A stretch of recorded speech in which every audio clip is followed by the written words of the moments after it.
not if, but when Judge will break the record, and is Nestor nasty enough to become the ace.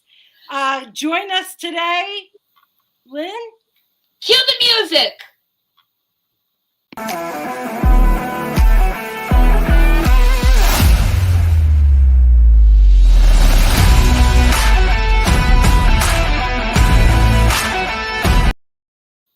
It's all speculation today. I mean, we have speculation coming out our ears. When's Judge gonna, break the record? Is it? I mean, I see poor Roger Maris Jr. He's been coming to every game. He must, be spending a fortune out of pocket following Judge around on his quest. And look, I've said it a million times, saying it again. What a class act the Maris family as a whole is. And it was, I don't know how many people caught it because it was such a flash. But when Judge hit at number 61, there was that brief moment where I saw a bit of a bittersweet look on Maris Jr.'s face, and his eyes looked like they moistened, but it was so quick. And then he turned right to Mrs. Judge and hugged her. Yeah. And reading his lips, it seemed like he was saying, good job, or, you know, something like grace. What a picture of grace and good sportsmanship. Yep. And I just want to mention, if you saw on Twitter, and we didn't talk about this before the show, Lynn, but Roger Maris tweeted out and has said many times that he believes the record in MLB is 61. There's much controversy about that. But I saw a tweet from him again, either this morning or yesterday, later in the day, where he was saying maybe there should be a separate award for the steroid users for the Hall of Fame or whatever, or for the record. Right. Maybe they should be, separated out from the clean record holders. Yeah, an asterisk maybe, like the Astros were. Different reasons, but kind of the same thought. So. Yeah, and boy, I went to the mattresses a few times with some of these stupid heads on Twitter, and even some reputable news sources like Sports Illustrated Live. Stop saying he didn't break a record. Right. At the very least, he broke an American League record. Absolutely. At the very least. Right. But I've gone back and forth in my head about the record, and I even Judge and you mentioned Sports Illustrated, in a Sports Illustrated article, he said the record is 73. He's so humble, though. I'm sure Judge is aware that the record, at least for the American League, is 61. He's breaking a record one way or the other, and it matters. It matters whichever side of the, argument you're on. Right. And why should it be an argument? These people that have to pick at everything and turn something historical into something hysterical and create all this chatter is just maddening. And we just got a comment from Stranded on Second with Tony Clark. And he says, let me just add it right below so everyone could see it. He says, it doesn't matter what someone believes. The record is. Facts are the record is 73 steroids or not. It doesn't matter. If fans think it's different, he didn't break the AL record, yet he only tied it. Facts. Well, I'd say, Tony, you're correct at this hour on this day that he hasn't broken the American League record. He's tied, which is still history, since it's been since 1961 since someone even came close. Before that, it was Stanton with his 59. But it's an accomplishment just to have tied. And we're not saying, we are not saying definitively that the 73 isn't the number. No. At all. So we're not dismissing what you're saying there. But he only tied it, and there's 5 games left in the season to do it. So we'll see.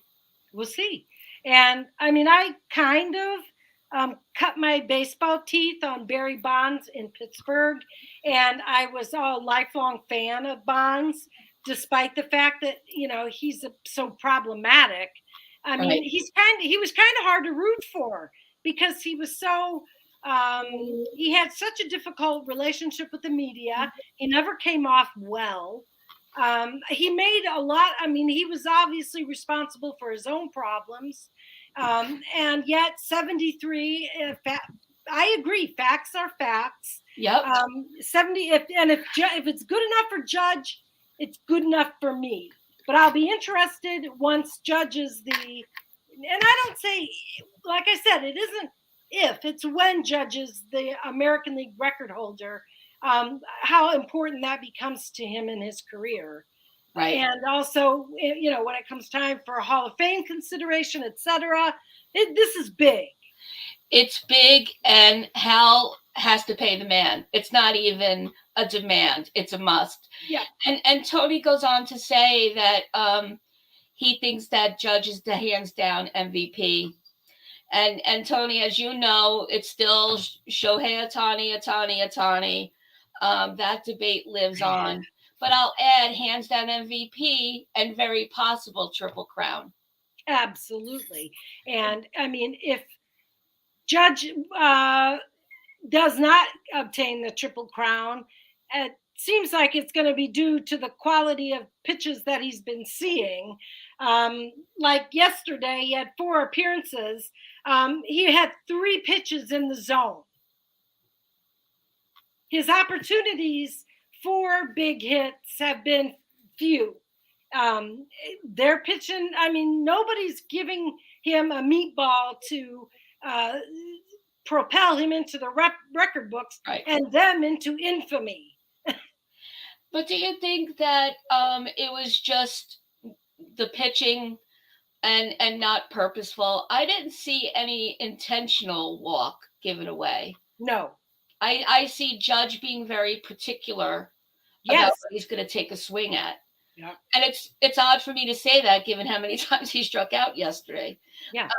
But by and large, even in for other pitchers, other than one I was skeptical about in Boston, but I think they've legit been pitching. But he's not rushing it. We saw him pressing for a while, and now I feel like we've kind of been seeing the opposite. Maybe he realized he was pressing, and now he's just like, I'm not gonna waste these, on right. Yeah. So I thought yesterday during his at bats at some point, maybe he's not being aggressive enough in the zone. But then he's not going to expand the zone. I think we're learning that about him as he has gone through this, offensive onslaught. He's disciplined at the plate, like you say. Right. And Tony, I'm not quite sure if it's 6 pitches in the zone. I think that there were a few swings that Judge took that would have been balls. Even having said what I just said, but yeah, we saw more strikeouts during this series than typical for him, for sure. Yeah, and I just wanted to say, Judge and his mother was a very touching, storyline. He gave the ball to his mom. I love that. Yeah, and just his mother all along. Felt for her. I felt for her. I did. I do. But it had to be so hard for her. That's such a personal moment, such a personal journey. I could only imagine, but it has to be. And for the camera to be on her nonstop had to be hard too, because she had to be very careful about her face at all times. I know. So we are still on the watch today. I'll be, waiting with bated breath. However, it's football season. The Giants are on at the same time. So I got to record the Giants, but I know I'll have to peek. So yeah, but the Giants aren't making history today. I know. I wish Judge would do it like in the first at bat, though. Next TV, play and play, like He'd be doing me a big favor if he'd just get it off the, right away. Yep, absolutely. Oh my God. And I also mentioned in the intro Nasty Nestor. His performance was spectacular. Yeah, 7 1/3 innings yesterday. Yeah. And just so spectacular. Oh my God. Absolutely. He just shut them down. I've got some stats here. Let me see. Do I have stats for yesterday's game? I thought I did get those, but I did not. So that's okay. But what I did get was his season stats. 158 innings pitched 163 Ks, a 2.44 ERA, and a 0.92 WHIP. So the note says this was tweeted out by @Chris Kirschner, and he says finishes with the lowest ERA since Ron Guidry's in 1978. So, begs the question, and you just said Guidry, so we have to talk about that. Yep. But that's a good thing to consider when we answer your question or debate your question, Chris, about who was actually the ace here, Cole or Nestor. I know. I've been saying all along that Nestor's the true ace. He's been the most consistent, and not just by ERA, by consistency, by the way he's surprising batters and his little mischievous ways. It worked again yesterday. I don't know what that disco move was that he did, but it got him the last strike. So he has enough in his bag of tricks to do that and get the batter out of the box. Yeah. All we know, his ERA is not what you want. He did look better in his last outing. And Chris, did you want to talk about what was remarkable about his last outing? Oh yeah. Cole, he tied Ron Guidry's single season strikeout record. Right. Which was, I believe, right? It was 248 was the record, and he tied it. So that's Cole. He's gone for the season. So that's him. He's tied. He ends the season tied with Guidry. I don't want that to happen to Judge today. I'm sorry. I want Judge to break the record. I don't want ties. Yeah, he's already tied. Today I know. Break. Right. But Cole's tied. He tied the record. But I want Judge to bust it, Oh, yeah. I want him to break it today at home. Yeah. So that we all get that moment at home. We want that on the highlight reel. Absolutely. And then let him go as above it as possible in the 4-game set against the Rangers. Right. And Garrett, Cole, and Chris, I just made a mistake because I left out a digit. Oh. I think I said 28 strikeouts. Caffeine failing me. But we were also talking before the show, Chris, about his post-game interview. Right. And, the first question, rightfully so, was about how does he feel about tying with Guidry. Right. And very gracious and just, even being mentioned in the same sentence as Guidry, yada, yada. But the very next question, probably even cutting him off, was because it was the same night Judge tied. And what about Judge? And how sick, though it'll never be admitted, but how sick are people getting on their interviews during their moments about it?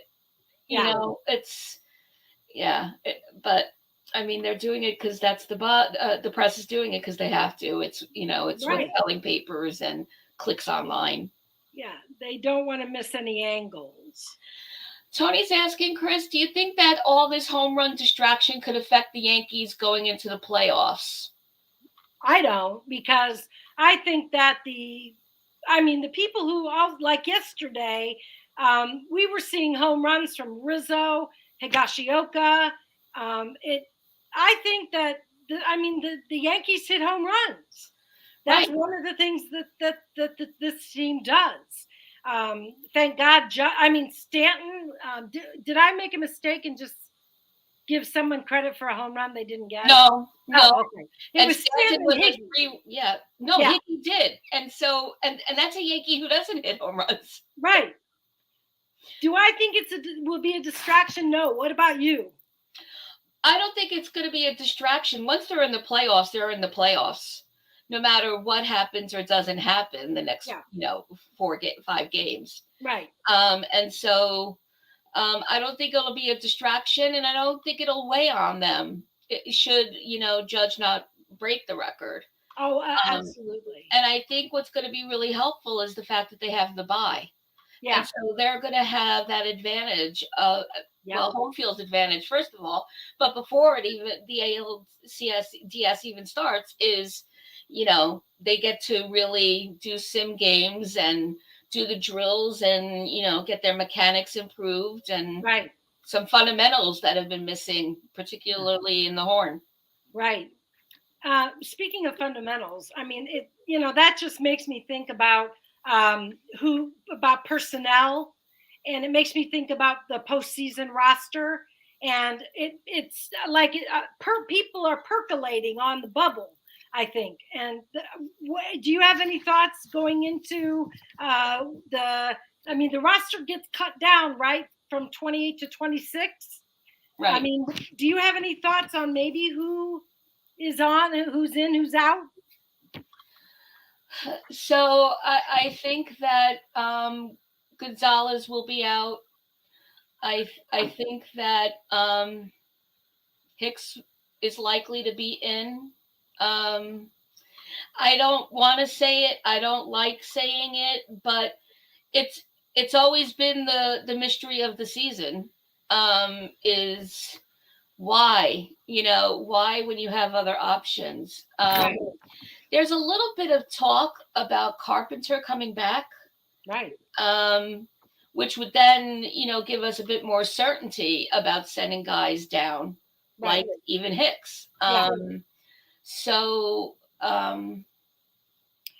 I think when you're looking at the roster that we're used to, I don't think IKF is going anywhere. I think the roster, with the exception of maybe the outfield, and that's really dependent on, and we have Bader too. So in the scenario that Carp comes back and they have Bader and they have Judge and Stanton, and I know that they like to rest, keep Stanton at DH, and they might also be doing the same with Judge. Especially if he, breaks it today. But I'm not entirely sure. It's been unpredictable about their choices. Right. But when you say Carpenter might be coming back, I saw if he comes back, he'd be a DH. How many DHs can one team have? I think there's like some crunches. That was a surprise. I thought, especially after being gone so long, and that it would be more of off the bench as needed. Right. I would think it would have to be. It would have to be. He's too fresh. He doesn't. We don't have the luxury of giving him games to, get back into the zone. Right. Just think about DJ, and it was only one plate appearance since he's been out on a much shorter IL. Yeah. But, hopefully we'll see him revving up. Otherwise, don't you think he's a question mark for the postseason roster? Yeah. I do too. Absolutely. Yeah. Jack Curry said he thinks Peralta, Efros, Trevino, Herman, Chapman, Marinocchio, and Schmidt could all end up in the postseason bullpen.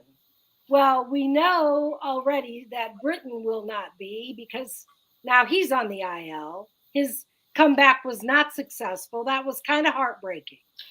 And you got to feel bad for the guy. He worked so hard. I do feel bad for the guy. Yeah. It was a disaster, though. I mean, he threw the ball. It didn't even. It was a air ball. So with losing Herman in the starting rotation, and I say losing, in quotes, because he doesn't belong in the starting roster anymore. From his, his last outing was a disaster too. Yeah. Who, where, and why, and that leads us to who's coming in today, Chris. Right. It does lead us to. I mean, I don't know this guy. I've never heard of him. His name's Chichi Gonzalez. Lynn, I don't know. I've never heard this name. Never heard this. Admittedly, am not. I'm not so entrenched in the minors that I even know. Right. But I don't know. Never heard of him. It sounds like a 50s era. I know. I often have at least a name basis familiarity with the minor league players that are like prominently coming up or like a possible. This is a surprise, and I guess it's a punt game, so I would assume the lineup will be appropriately puntish. What do you think? I didn't see it yet, but yeah, I think that well, I don't know if we're the only two that don't know him, and maybe on Twitter there's somebody spitting facts out about them, but probably. Yeah, I think everything's punt from now on because Boone's going to want to rest the actual lineup for the postseason. Right. And that also goes to what we were discussing also before we came on, Chris, if these games matter or not. And right. I know you tweeted that, wins are certainly better than losses, but also don't we want statistically to have like a clear winning season, even, that we reached a certain number of wins. Yes. So I get it from both sides of the coin, though. I mean, what kind of loser mentality says these games don't matter? I bet you Derek Jeter would say to you that every game from March 30th to, game 162 matter. Yes. And that winning matters every game. Not that it's possible to win every game, but that your attitude should be that you want to win every game. All right, whatever. I mean, I don't have to be like some kind of a diehard on this subject, but it does annoy me that people come back and say, well, anyway, that's the whole Yankee philosophy is to rest guys every week anyway. Yeah. So, I mean, we know that, Bader got a rest last week. Let's talk about Bader. Yeah, I just went ballistic when I saw that because first of all, Bader's out. Yeah, and first of all, he just had a really long rest. We waited forever for this legend to fall down from the sky. Right. And then, he's just now at 11 games with the Yankees. So, 6 games in, he needs a rest. I need a nap all day, every day. I don't get one. I know. And no one's paying me millions of dollars. I don't get that whatsoever. Yeah. Well, supposedly, everybody was saying it's because of his foot on AstroTurf because it was up in Toronto, but whatever. All right. So I don't want them to get injured. Of course not. No, of course not. I don't want to watch Hicks either. I don't want to watch him in the postseason. So let's just make that clear. If we're talking about the postseason roster, I certainly, I would rather, like you, Locastro's already been sent down. So we know he won't be on the postseason roster. But what about Marvin Gonzalez? He's very likely not going to make the postseason roster. Right. And surprisingly, but not surprisingly, Peraza is likely not to make the postseason roster. Yeah, and can someone explain that to me? Just explain why he's here to begin with. Exactly. Why bother calling him up, and why make a judgment call like that when you haven't even given him opportunities? I know. And you have IKF, so I think people are giving him a worse rep than he deserves. Oh yeah, of course. By far. And people need to remember that's not his position, just like it wasn't Glaber's position last year. So they have an opportunity with Peraza being called up to have Peraza play shortstop. You have two third basemen. Rotate them like you rotate Higgy and Trevino. Right. And have everyone playing their natural position. So this I don't understand, why is he here? And we can't say anything about his stats. It wouldn't be fair. It wouldn't be fair. Although, when he has had opportunities, he has been productive. Yes. I mean, everyone loves the kid. And Cabrera, I love Cabrera. I'm buying his jersey. It's just that simple. I will buy the jersey. And I love the guy. You're committed. You're going steady with him. He just exudes positivity, personality. Love him. Yeah, and I just hope, and it's the stars in his eyes that you hope he's going to have for years to come. I know. And like we've said previously in other casts we've done since he's come up, you could plop him anywhere. Yeah.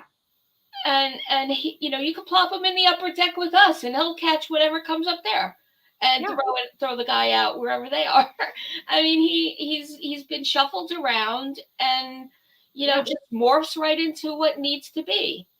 Who can say that they don't love Cabrera? I know. It's impossible. Now, I hate to wrap things up and kind of leave it on that note there, but we've got a trivia question that we want to pose to you. Every week, we hope that you'll like, subscribe, comment, interact with us on Facebook, YouTube, or Twitter. We're both on Twitter. Anyway, so Lynn, take it away. So before I do, thank you, Yankees Morning Brew, for the shout out to the Pinstripe Chronicles family. Much appreciated, and thanks for joining us today. So here's an unusual trivia question of the week, and it's this. Like a lot of baseball players, Harrison Bader has a nickname. What is it? You haven't heard it mentioned since he's come up. What is it? And as usual, no Googling, no lifelines, no phone a friend, Scout's honor. And so, like every week, you have an upper deck reserved seat with Chris and me. Thanks for joining us, and let's go Judge, and let's go Yankees. Yes, let's go Judge, let's go Yankees, and we will see you next week.